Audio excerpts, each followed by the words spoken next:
Hello students, good morning. I welcome you all on my YouTube channel. My name is Vishnu Gupta and we are learning biology here. It is more than a subject. In this session we are learning principles of inheritance, and in this principle of inheritance we have completed the how the sex determination take place in the previous session. Previous session में मैंने आपको बता दिया था कि sex determination कैसे होता है और उसमें मैंने कुछ चीज़ें आपको नई भी बताई थी कि how the temperature also act as a factor to determine the sex. ठीक है, कि अगर कोई कोई बहुत सारे ऐसे ऑर्गेनिजम्स होते हैं कि वहाँ पे अगर एग को इंक्यूबेशन करने के टाइम पे, जब एग का इंक्यूबेशन हो रहा है तो उस टाइम टेम्परेचर कितना है। ठीक है, अगर वो टेम्परेचर 30 डिग्री से कम है तो फीमेल के प्रोडक्शन के ज़्यादा चांसेस होते हैं, और अगर 30 या 34 डिग्री से अबव है then there is a more chances of the production of the male. ठीक है, तो ये हम लोग ने ये भी डिस्कस किया था कि there is a contribution of the chromosome when there is a sex determination means the production of the boy child or girl child, तो there is a involvement of the sex chromosomes। वहाँ पे sex chromosomes होते हैं जो participate करते हैं, but मैंने आपको ये भी क्लियर कर दिया था कि टेम्परेचर भी एज अ फैक्टर बिहेव कर सकता है, एज अ फैक्टर एक्ट कर सकता है। ठीक है, उसके बाद हम लोगों ने डिस्कस किया था जेनेटिक डिसऑर्डर्स के बारे में कि जेनेटिक डिसऑर्डर्स क्या होते हैं। जैसे ह्यूमन हेल्थ एंड डिजीज़ में हम लोग ने बहुत सारी डिजीज़ेज़ के बारे में हम लोग जानते हैं कि कौन कौन सी टाइप की डिजीज़ेज़ होती हैं। एक टाइप की ये भी डिजीज़ होती है जिसका नाम है जेनेटिक डिसऑर्डर। जेनेटिक डिसऑर्डर्स का मतलब क्या हो गया कि अगर किसी के जीन्स में, किसी के क्रोमोसोम्स में कोई डिफेक्ट है, ठीक है, और उसकी वजह से अगर उसको कोई डिजीज़ हो रही है, उसकी वजह से अगर किसी को कोई प्रॉब्लम हो रही है, तो ऐसे डिसऑर्डर्स को हम क्या बुला सकते हैं, जेनेटिक डिसऑर्डर्स बुला सकते हैं। ठीक है, तो जेनेटिक डिसऑर्डर्स में हम लोग आगे बढ़ेंगे कि जेनेटिक डिसऑर्डर्स क्या होते हैं और कितने टाइप के होते हैं। तो कल मैंने थोड़ा सा इंट्रोड्यूस किया था आपको म्यूटेशन, तो सब लोगों को समझ में आ गया होगा कि म्यूटेशन क्या होता है। ठीक है, क्योंकि म्यूटेशन अगर आपको क्लियर हो गया है कि हाँ सडन चेंजेस होते हैं, जैसे नॉर्मल जो क्रोमोसोम्स होते हैं, नॉर्मल जो जीन्स होते हैं, अगर उनके अरेंजमेंट में, ठीक है, उनके सीक्वेंसिंग में अगर कोई चेंज आ जाए तो उसको हम क्या बुला सकते हैं, म्यूटेशन बुला सकते हैं। ठीक है, जैसे अगर नॉर्मली अब मान लो किसी की बॉडी में कोई पर्टिकुलर हार्मोन का प्रोडक्शन हो रहा है, और तुम्हें पता है कि अगर किसी हार्मोन या प्रोटीन का प्रोडक्शन हो रहा है तो उसके पीछे कौन रिस्पॉन्सिबल है, हमारे जीन्स रिस्पॉन्सिबल है। ठीक है, जैसे अगर किसी की ग्रोथ प्रॉपर हुई है तो इसका मतलब है उसके बॉडी में ग्रोथ हार्मोन का सेक्रेशन नॉर्मल हो रहा है।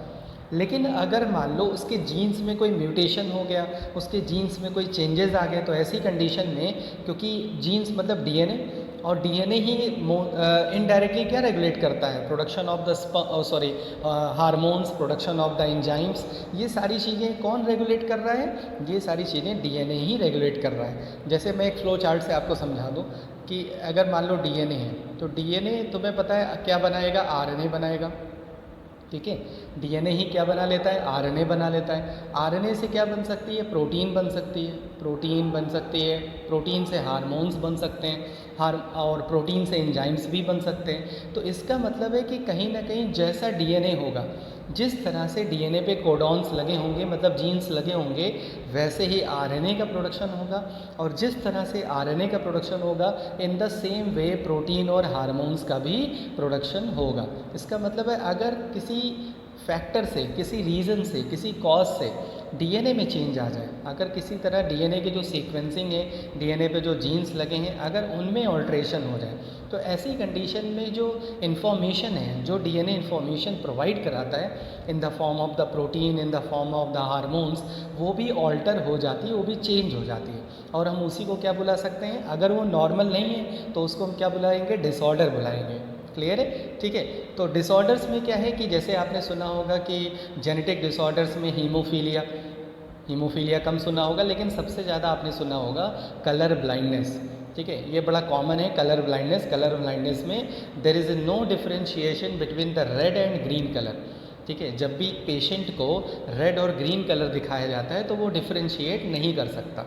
ठीक है, क्यों नहीं कर सकता, अब इसके पीछे क्या रीज़न है, इसके पीछे जीन्स इन्वॉल्व हैं। ठीक है, क्यों जीन्स इन्वॉल्व हैं, क्योंकि जो जीन्स थे, जो हमारे एक्स क्रोमोसोम पे कुछ जीन्स ऐसे प्रेजेंट होते हैं जिनके पास कलर डिफरेंशिएशन के लिए कोडॉन्स लगे होते हैं, मतलब वो जीन्स उनका फंक्शन ही यही होता है कि वो क्या करते हैं, हमें कलर डिफरेंशिएशन में हेल्प करते हैं। ठीक है। अगर उन जीन्स में म्यूटेशन हो जाए, उनमें उन जीन्स में ऑल्ट्रेशन हो जाए, चेंज हो जाए, तो ऐसी कंडीशन में हम लोग जो है मतलब कोई भी पर्सन अगर उसमें म्यूटेशन हो जाए तो वो कलर डिफरेंशिएशन नहीं कर सकता, मतलब वो रेड और ग्रीन कलर को आइडेंटिफाई नहीं कर सकता, ठीक है। तो हम क्या बुलाएंगे इसको? जेनेटिक डिसऑर्डर, ठीक है। डिजीज़ तो है ही लेकिन जेनेटिक लेवल पे है, क्योंकि जेनेटिक सिस्टम इन्वॉल्व है, इसीलिए हम इसको जेनेटिक डिसऑर्डर बोलते हैं। तो समझ में आ गया होगा कि जेनेटिक डिसऑर्डर्स क्या होते हैं, ठीक है। जेनेटिक डिसऑर्डर्स हमेशा क्रोमोसोम्स, जीन्स, डीएनए इनसे रिलेटेड होते हैं, ठीक है।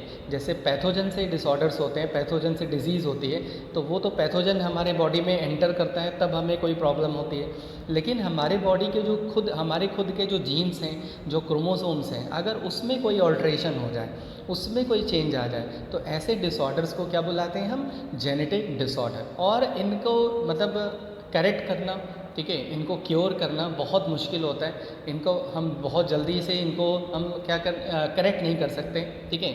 इनको हम डायग्नोज जल्दी से नहीं कर पाते, बहुत बाद में पता लग पाता है। तो जेनेटिक डिसऑर्डर्स के बारे में सारी चीज़ें हम लोग डिस्कस करेंगे। तो जेनेटिक डिसऑर्डर्स को दो पार्ट में हम डिवाइड कर सकते हैं, दो टाइप में।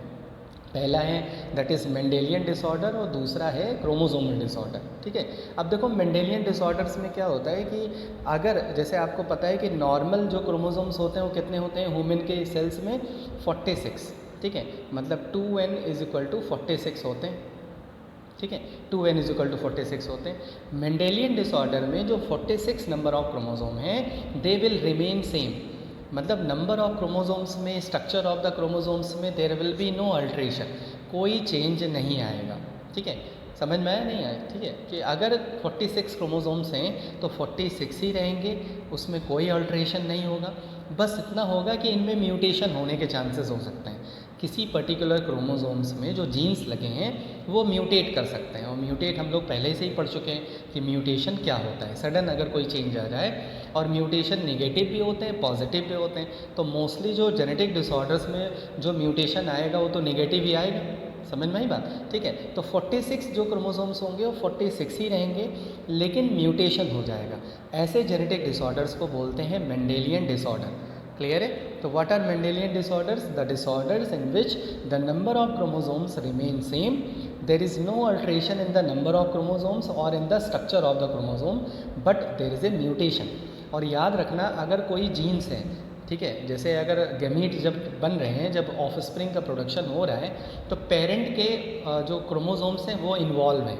तो अगर पेरेंटल क्रोमोसोम में, पेरेंटल जीन में अगर कोई म्यूटेशन हो जाएगा तो क्या वो ट्रांसफ़र होगा ऑफस्प्रिंग में? यस, कंफर्म होगा, डेफिनेटली होगा। तो अगर कोई भी वेरिएशन आ रहा है, कोई भी म्यूटेशन आ रहा है जेनेटिक मतलब जेनेटिक लेवल पे, चाहे वो क्रोमोसोम्स के लेवल पे आए, चाहे वो जीन्स के लेवल पे आए, तो ऐसी कंडीशन में वो जो चेंजेस होते हैं वो भी ऑफस्प्रिंग के अंदर ट्रांसफ़र हो जाते हैं। तो जो जेनेटिक डिसऑर्डर्स होते हैं वो इनहेरिट भी होते हैं, ठीक है। मतलब अगर पेरेंट को कोई जेनेटिक डिसऑर्डर है तो उसके चांसेस होते हैं कि वो उनकी ऑफस्प्रिंग को भी वो क्या हो जाए, ट्रांसफ़र हो जाएगा। जैसे अगर हमारे पेरेंट के पास कोई ट्रेट है, कोई कैरेक्टर है, वो कैरेक्टर कहाँ पे है? वो कैरेक्टर क्रोमोसोम्स या जीन्स पे है, तो वो कैरेक्टर हमारे अंदर ट्रांसफ़र हो जाते हैं through reproduction, through sexual reproduction.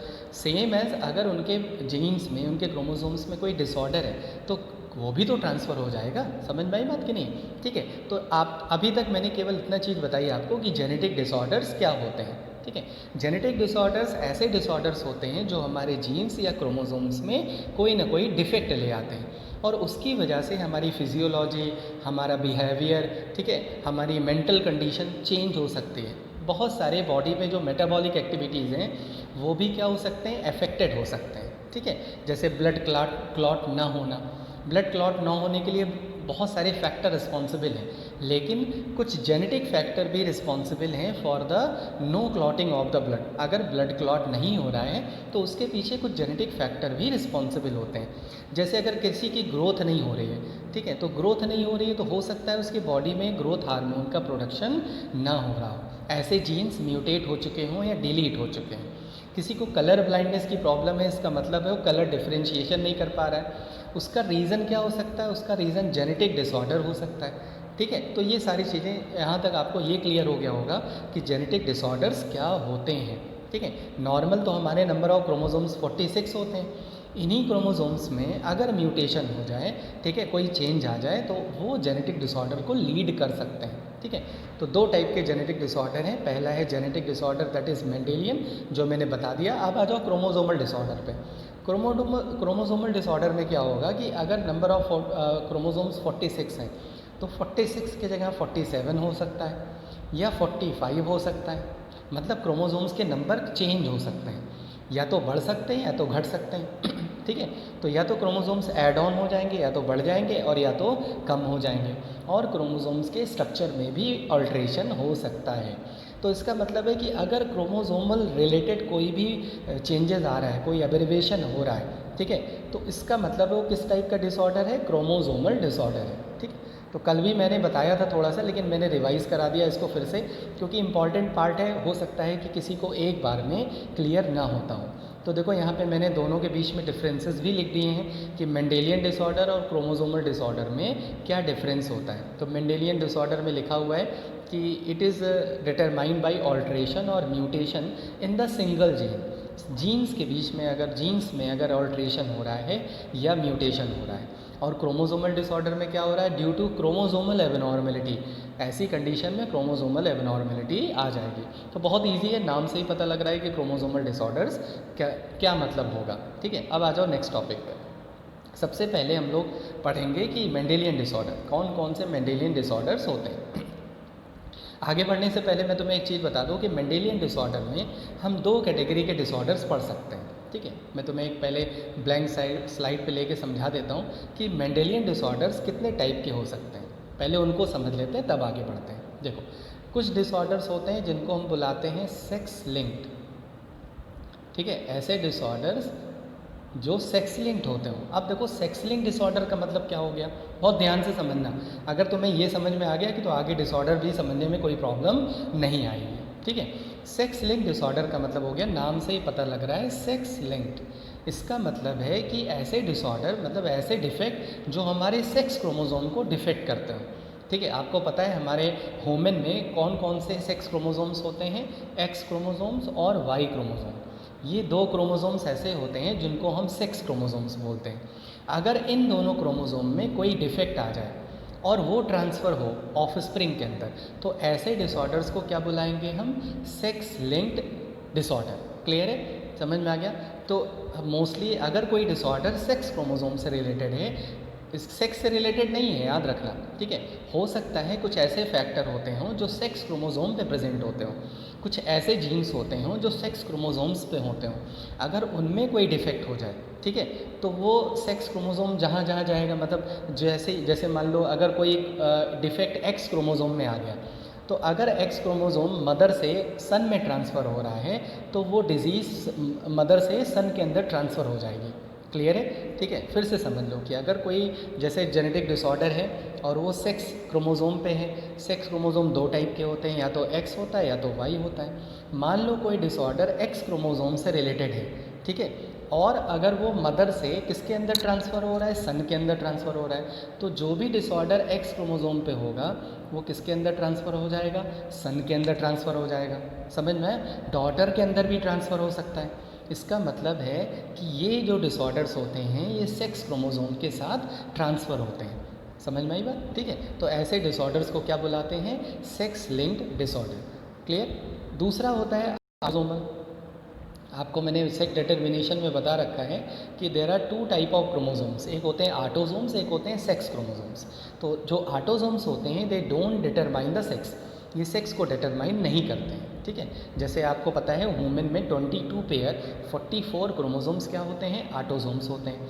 अगर कोई भी डिफेक्ट ऑटोसोम्स में आ जाए, ठीक है, चाहे वो पहले पेयर में आ जाए, चाहे दूसरे पेयर में आ जाए, चाहे 22 पेयर पे आ जाए, किसी भी पेयर पे आ जाए, लेकिन वो ऑटोसोम्स होने चाहिए, तो ऐसे डिसऑर्डर्स को क्या बुलाते हैं, ऑटोसोमल डिसऑर्डर। क्लियर है। तो सेक्स लिंक डिसऑर्डर समझ में आ गया कि वो हमारे सेक्स क्रोमोसोम्स जो एक्स और वाई क्रोमोसोम्स होते हैं, फीमेल में एक्स क्रोमोसोम्स और मेल में एक्स और वाई दोनों क्रोमोसोम्स होते हैं, अगर उनमें कोई डिफेक्ट आ गया और वो ट्रांसफ़र हो रहा है, तो ऐसे डिसऑर्डर्स को सेक्स लिंक डिसऑर्डर और अगर ऑटोसोम्स में कोई डिफेक्ट आ गया तो ये भी ट्रांसफ़र होगा, ठीक है। तो ऐसे डिसऑर्डर्स को क्या बुलाएंगे हम, ऑटोसोमल डिसऑर्डर, ठीक है। तो दो टाइप के डिसऑर्डर्स हो गए, ऑटोसोमल और सेक्स लिंक्ड। उसके बाद आ जाओ नेक्स्ट, एक और होता है that is known as recessive, ठीक है। देखो कोई भी डिसऑर्डर रिसेसिव हो सकता है या डोमिनेंट हो सकता है। जैसे आपने इनहेरिटेंस में पढ़ के आ रहे हो आप कि कोई भी ट्रेट डोमिनेंट हो सकता है या रिसेसिव हो सकता है, ठीक है।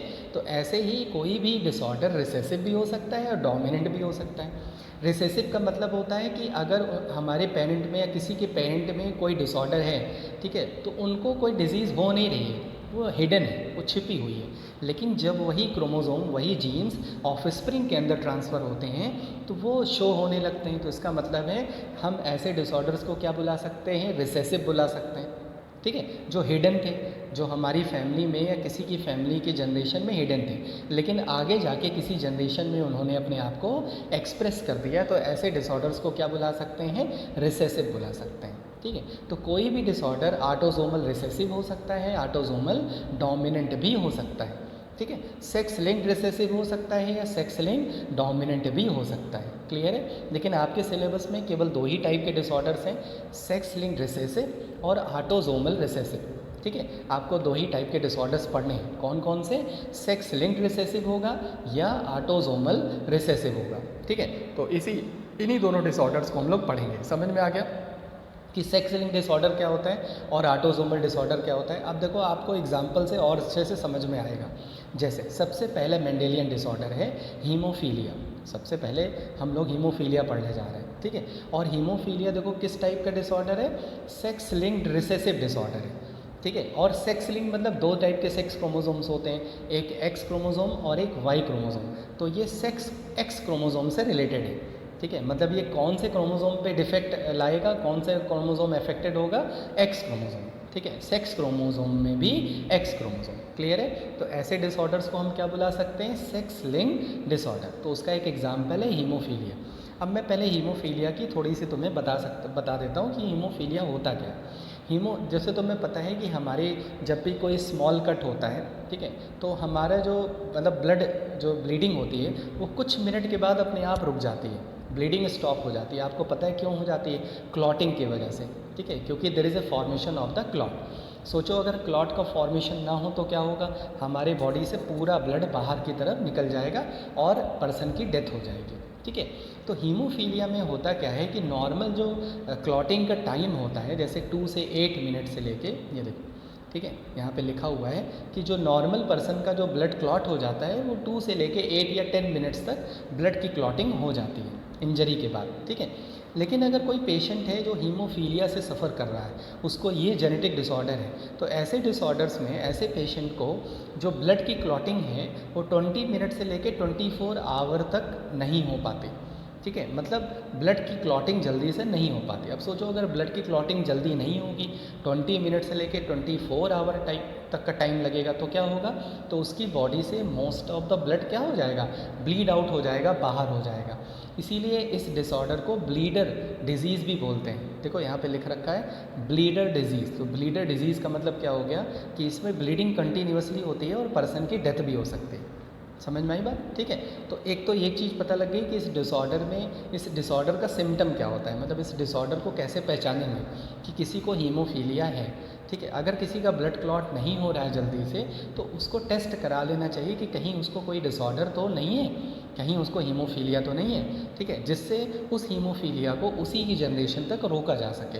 क्योंकि मैंने अभी बताया कि जितने भी मोस्टली जो जेनेटिक डिसऑर्डर्स होते हैं वो इनहेरिट भी होते हैं। तो अगर किसी के पेरेंट को हीमोफीलिया है तो उसको भी हीमोफीलिया हो सकता है।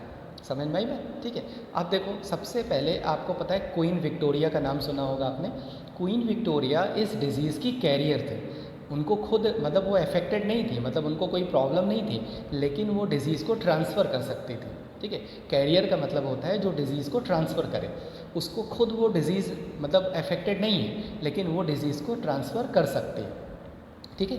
जैसे मान लो अगर आपके पास 2 हाथ हैं, एक हाथ में अगर कोई डिफेक्ट है, ठीक है, एक हाथ में कोई डिफेक्ट है तो दूसरे हाथ से आप काम कर ले रहे हो, कोई दिक्कत नहीं है, तो हम ये नहीं कहेंगे कि आप अफेक्टेड हैं, नॉर्मल आप काम कर रहे हो, ठीक है। लेकिन अगर दोनों ही हाथ अफेक्टेड हो जाए तो ऐसी कंडीशन में क्या होगा, तब हम बुलाएंगे यार पर्सन तो पूरी तरह से क्या हो गया, अफेक्टेड हो गया।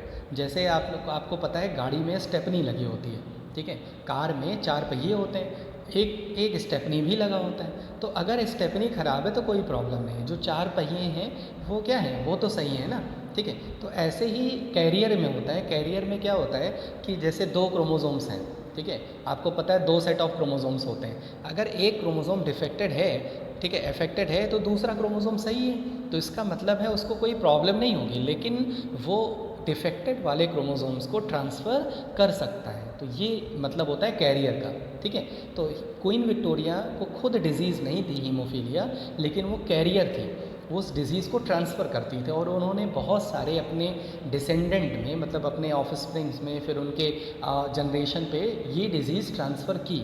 इसीलिए इस डिज़ीज़ को रॉयल डिज़ीज़ के नाम से भी जानते हैं, ठीक है। अब रॉयल क्यों नाम दे दिया गया, क्योंकि रॉयल फैमिली में था, तो इसीलिए इस डिज़ीज़ को क्या नाम दे दिया गया, रॉयल डिज़ीज़। देखो लिखा हुआ है, this disease appeared as a mutant, mutant मतलब क्योंकि म्यूटेशन की वजह से हो रहा है, ठीक है, in queen Victoria from her it was transmitted to her descendant, और ये किसके अंदर ट्रांसफ़र हुआ, उनके डिसेंडेंट के अंदर ट्रांसफ़र हुआ।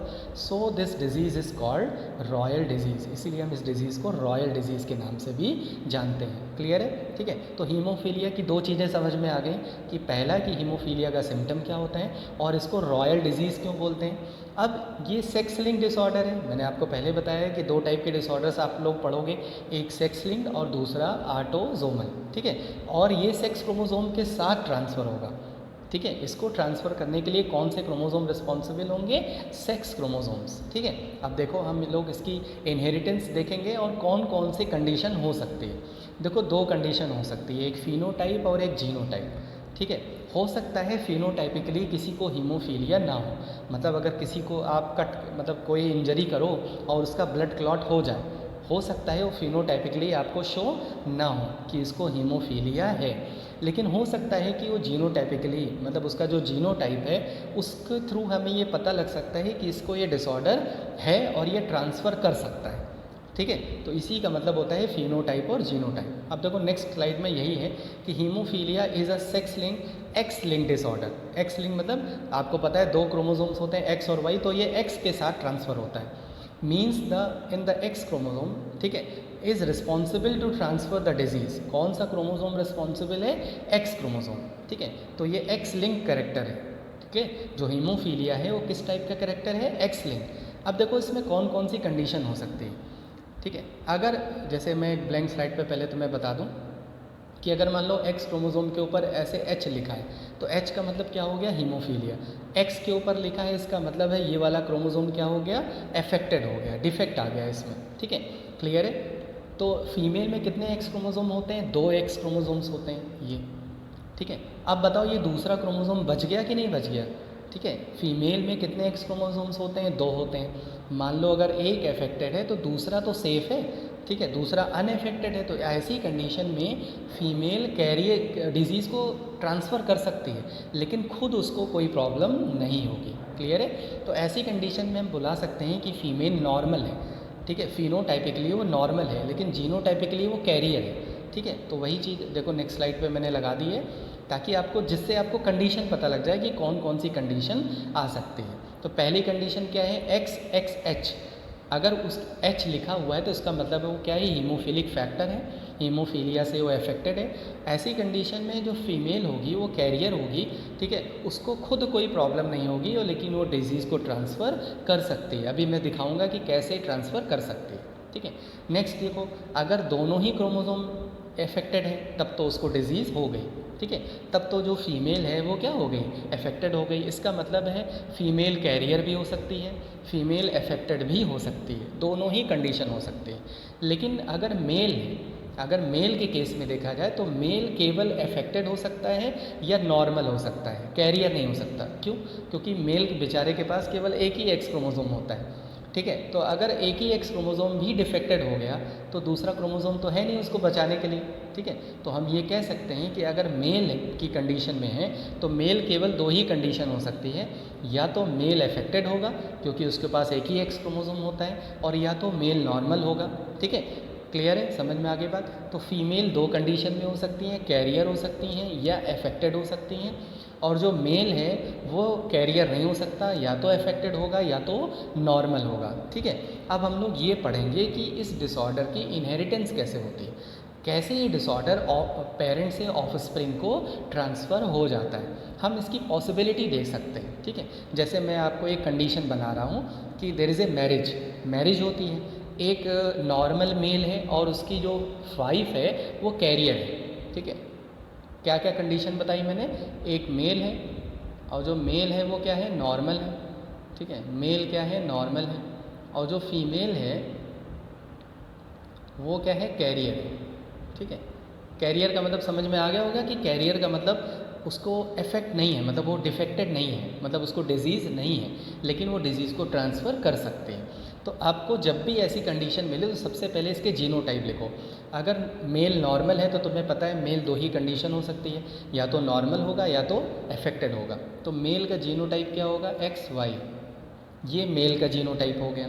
फीमेल कैरियर है तो इसको जीनोटाइप क्या होगा, XX और X, क्योंकि उसका एक क्रोमोसोम अफेक्टेड है, दूसरा क्रोमोसोम सेफ है। ठीक है, अब देखते हैं इसका इनहेरिटेंस कैसे होती है। देखो, जब मैरिज होती है, मैरिज हुई, ठीक है, तो मेल दो टाइप के गैमीट प्रोड्यूस करेगा, एक गैमीट में X क्रोमोसोम होगा और दूसरे गैमीट में Y क्रोमोसोम होगा, ये मेल का हो गया।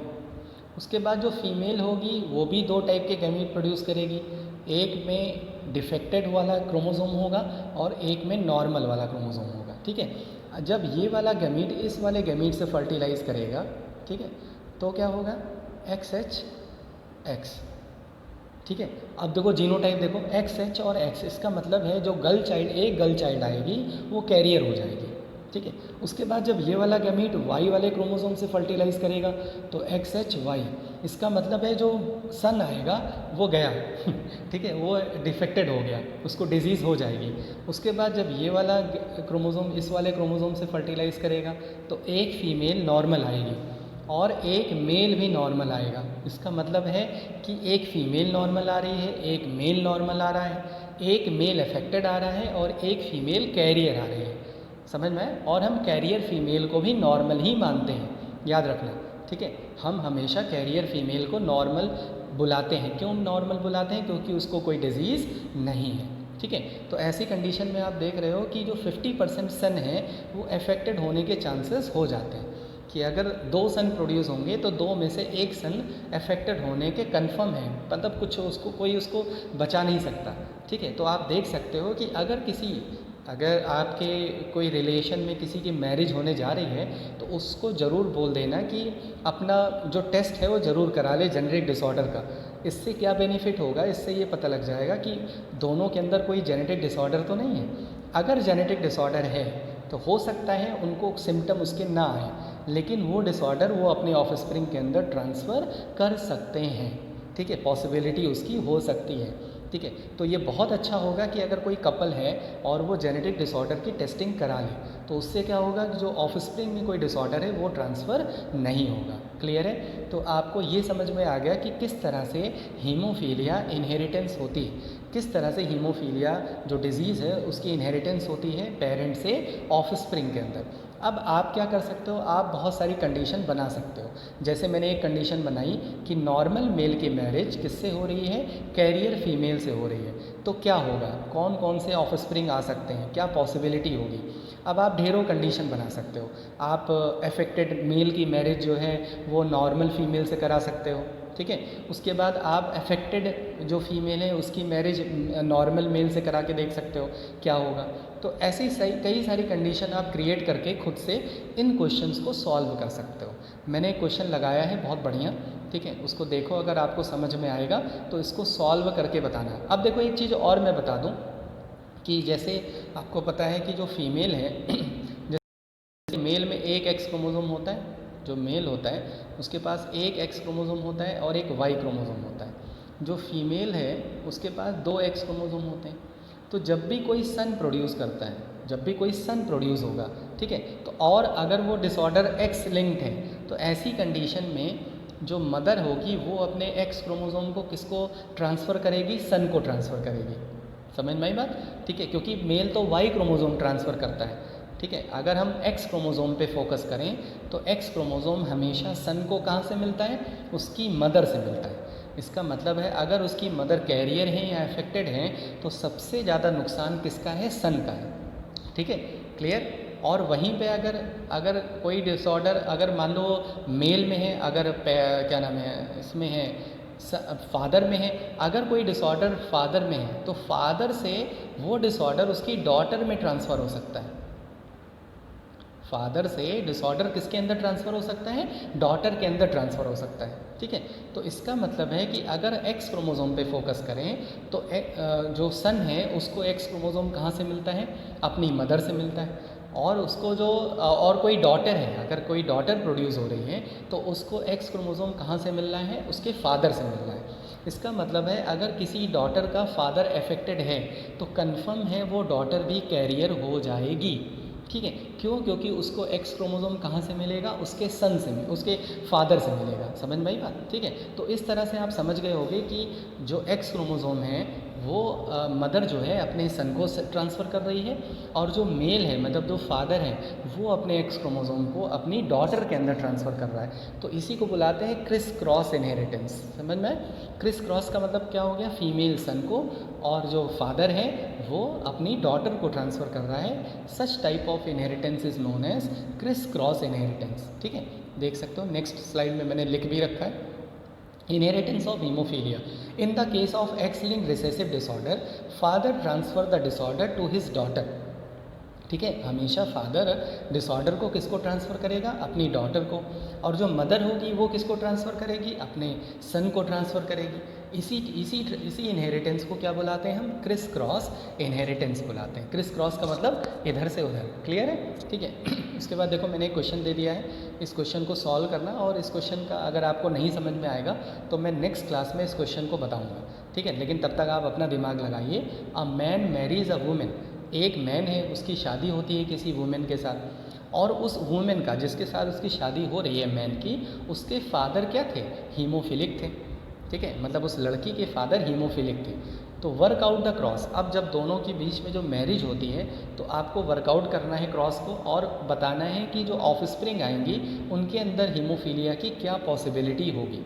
ठीक है, क्योंकि आप मतलब सर्टेनिटी आप मतलब उसको एकदम सर्टेन नहीं कर सकते, आप मतलब एश्योर नहीं कर सकते, आप केवल पॉसिबिलिटी बता सकते हो कि कितने % की पॉसिबिलिटी होगी कि जो ऑफस्प्रिंग आ रही है वो अफेक्टेड हो जाए। ठीक है, तो इस तरह से ये क्वेश्चन हो गया, इसको सॉल्व करना, और अगर कोई डाउट होगा तो ज़रूर बताना, ताकि जिससे मैं नेक्स्ट सेशन में आपके डाउट को क्लियर कर दूँ, और तब मैं आगे बढ़ूँगा, तभी मैं आगे टॉपिक आपको पढ़ाऊँगा। ठीक है, तो इस तरह से जेनेटिक डिसऑर्डर्स स्टार्ट हो गया है। जेनेटिक डिसऑर्डर्स क्या होते हैं मैंने बहुत स्लो बहुत अच्छे से आपको बताया है। ठीक है, अगर आप ध्यान से 1-2 बार सुनोगे तो पूरी तरह से एकदम ट्रांसपेरेंसी आ जाएगी, बहुत अच्छे से समझ में आ जाएगा।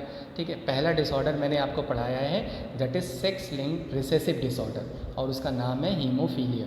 ठीक है, हीमोफीलिया क्या होता है, हीमोफीलिया किस क्रोमोज़ोम पे अफेक्टेड होता है, एक्स क्रोमोज़ोम से अफेक्टेड होता है। ठीक है, उसके बाद जो है इसकी इनहेरिटेंस कैसी होती है ये भी मैंने बता दिया। ठीक है, और आपको एक क्वेश्चन भी दे दिया है, उस क्वेश्चन को सॉल्व करके आप कॉन्फिडेंस अपना गेन कर सकते हो कि हाँ हम इस टाइप से क्वेश्चन जो है वो सॉल्व कर सकते हैं। ठीक है, तो I am completing this session को मैं कंप्लीट कर रहा हूँ, और आपको जेनेटिक डिसऑर्डर्स अच्छे से समझ में आ रहा होगा। ठीक है, कमेंट बॉक्स में ज़रूर लिखना कि हाँ sir we are able to understand properly. ठीक है, so stay at your home, stay safe. जय हिंद, जय Bharat, love you, good bye.